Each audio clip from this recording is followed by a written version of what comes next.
Après la grosse désillusion du 15 de France lors de la Coupe du monde de rugby, Romain Ntamack vient enfin de s'exprimer sur l'élimination de ses coéquipiers. Invité de RTL ce 6 novembre, le rugbyman est notamment revenu sur les grosses polémiques qui ont entouré l'arbitrage tout au long de la compétition. Si est-il l'un des grands absents de cette Coupe du monde côté français et sa présence aurait pu faire la différence. Quelques jours avant le début de la compétition, Romain Ntamack a été victime d'une grave blessure au genou qui l'a obligé à déclarer forfait. Une énorme perte pour Fabien Galetier, qui a néanmoins pu compter sur son remplaçant, Mathieu Jalibert, pour le remplacer. Une absence forcément préjudiciable et qui a pu jouer dans l'élimination des Bleus en quart de finale, face au futur vainqueur, l'Afrique du Sud.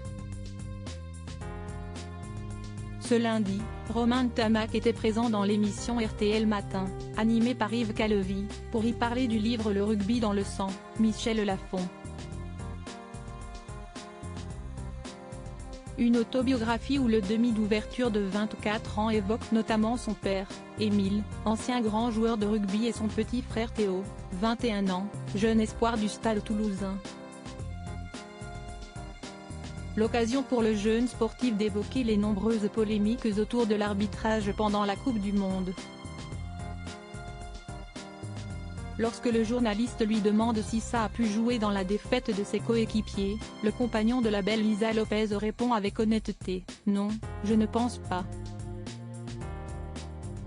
Il y a beaucoup de facteurs qui font qu'on aurait pu ne pas s'en remettre à l'arbitrage. »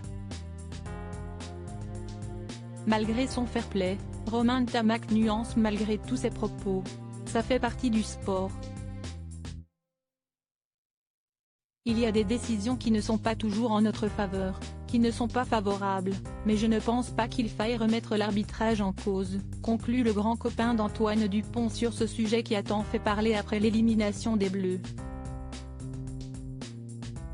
Des polémiques en pagaille suite à la défaite étriquée face à l'Afrique du Sud, l'arbitre néo-zélandais Ben O'Keefe a été pris pour cible par les supporters français. Certaines décisions de ce dernier ont déchaîné la colère sur les réseaux sociaux, des internautes évoquant l'incompétence de l'arbitre lors d'un match à très haute tension.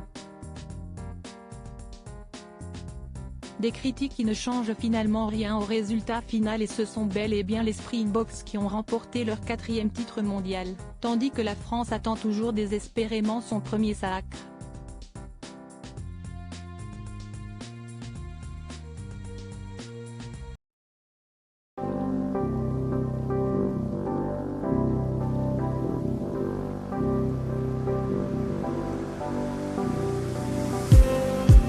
Just